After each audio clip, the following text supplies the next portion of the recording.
Heroik, wanita ini lawan begal yang semula ia tertindas hingga bisa menangkap basah begal. Beredar video rekaman CCTV dua begal sedang melakukan aksinya di pinggir jalan raya.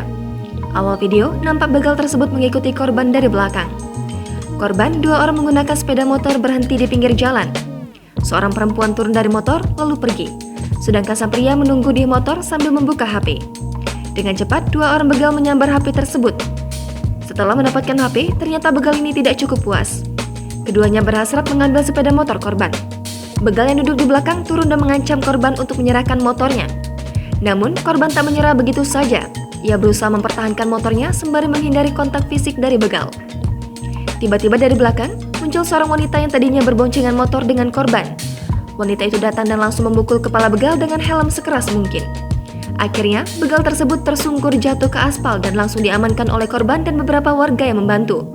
Belum diketahui pasti lokasi dan kapan terjadinya aksi heroik tersebut. Jangan lupa subscribe, share, komen, dan like ya!